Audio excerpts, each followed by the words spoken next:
আমল করেছেন প্রসিদ্ধ রওয়ায়াত অনুযায়ী 12 রবিউল আউয়াল আমার রাসূল আকরাম সাল্লাল্লাহু আলাইহি সাল্লাম দুনিয়া থেকে ইন্তেকাল করেছেন 12 রবিউল আউয়াল।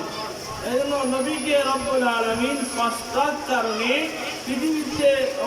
পৃথিবীতে পাঠিয়েছিলেন, যেটা সূরা আহজাবে রব্বুল আলামিন বলতেছেন, ইয়া আইয়ুহান নাবিয়্যু ইন্না আরসালনাকা শাহিদাও ওয়া মুবাশশিরাও ওয়া নাযীরা ওয়া দা'iয়ান ইলাল্লাহি বিইذنিহি ওয়া সিরাজাম মুনীরা। নবীকে রব্বুল আলামিন পাঁচটা কারণে দুনিয়ার মধ্যে প্রেরণ করেছেন। এক নম্বরে শাহিদাও, পূর্ববর্তী সমস্ত নবীদের নবুয়তির সাক্ষী দেওয়ার জন্য, মুবাশশিরাও এবং উম্মতদেরকে জান্নাতের সুসংবাদ দেওয়ার জন্য, ওয়া নাযীর এবং 3 নম্বরটা হলো উম্মতকে জাহান্নামের ভয় দেখানোর জন্য। এরপরে হলো ওয়া দা'iয়ান ইলাল্লাহি বিইذنিহি ওয়া সিরাজাম মুনীরা।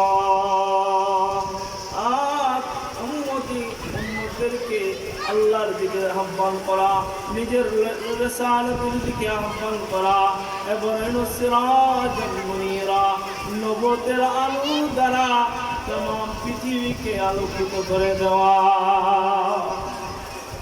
এই পাঁচটা কারণে রব্বুল আলামিন আখিরি পয়গম্বর তাজদারে মদিনা সরকারে দো আলম রহমাতুল লিল আলামিনকে দুনিয়াতে প্রেরণ করেছিলেন।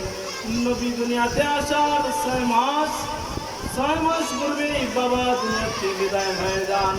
আখিরি পয়গম্বর তাজদারে মদিনা সরকারে দো আলম রহমাতুল লিল আলামিনের বয়স যখন 6 বছর, একদিন সন্ধ্যা হয়ে যায়, বিকাল বেলা নবী বাড়িতে পৌঁছে নাই। আমিনা বেহুশ হয়ে গেলেন, মুহাম্মদ কোথায়, মুহাম্মদ কোথায়?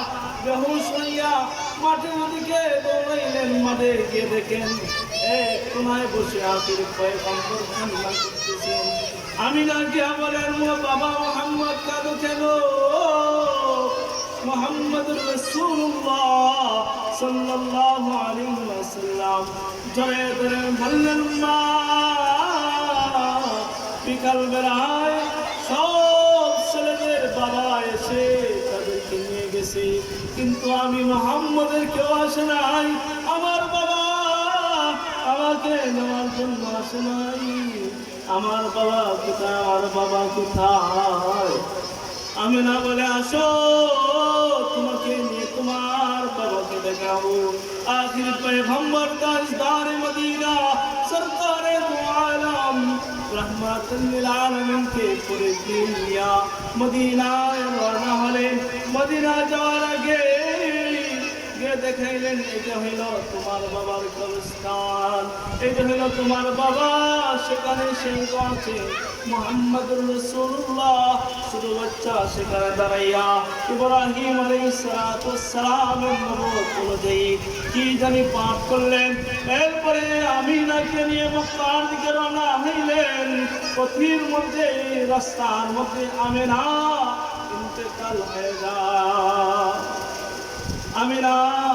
আমিনা সেই মদিনার মাটিতে ঘুমিয়ে আছে।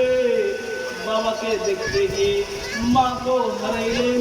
সেই মুহাম্মদুর রাসূলুল্লাহ সাল্লাল্লাহু আলাইহি ওয়াসাল্লাম মাত্র 6 বছর বয়সে বাবা হারাইলেন, মাও হারাইলেন। এরপরে দাদা আব্দুল মুত্তালিব নাতিকে জড়াইয়ে ধরলেন, ও নাতি, তোমার বাবা নাই, তোমার মা নাই, আমি দাদা তো আছি, আমি তোমাকে ছাড়ব না। 8 বছর বয়স হয়ে গেল। আখির পয়গম্বরের দাদা দুনিয়াতে বিদায় হয়ে গেলেন।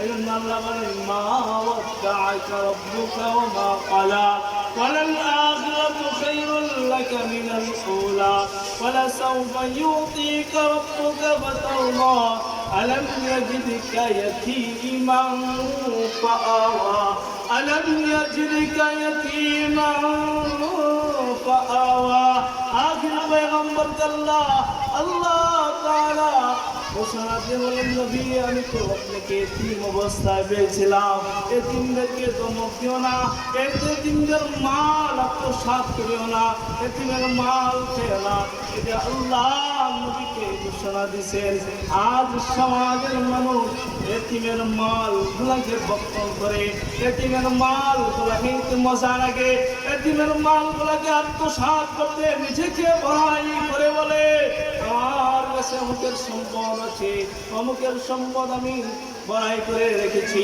ক্ষমতার যুগে যেমন ইতিহাসের পূর্বে কেউ দেখতে পারে নাই এখন ইতিহাস দেখেন 5 আগস্টে ক্ষমতার দোহাই দিয়ে যারা আমাদের প্রোগ্রাম গুলাতে গিয়ে বলতো হুজুর এইভাবে কথা বলেন সেইভাবে কথা বলেন আজও তাদের ক্ষমতা আর নাই কথা দেখি না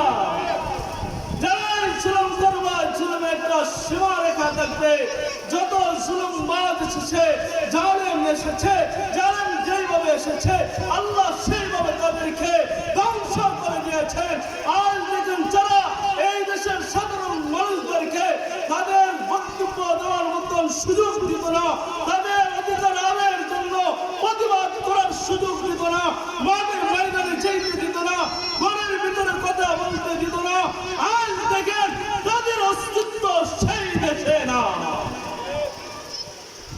আবারও যারা স্বৈরাচার হয়ে আসবে আবারও যারা স্বৈরাচার হয়ে আসার চিন্তা চেতনা করতেছেন এক সুযোগ পেয়ে দালালি শুরু করে দিয়েছেন এক দালালকে বিদায় করতে আরেক দালাল শুরু করে দিয়েছে আমরা সোচ্চার থাকতে হবে সেই স্বৈরাচারের মতো আরেক স্বৈরাচারকে আমরা আর রাজপ্রাসাদে আনতে চাই না আল্লাহ তাআলা আমাদেরকে বোঝার তৌফিক এটা যেহেতু দারুস সুন্নাহ মাদ্রাসা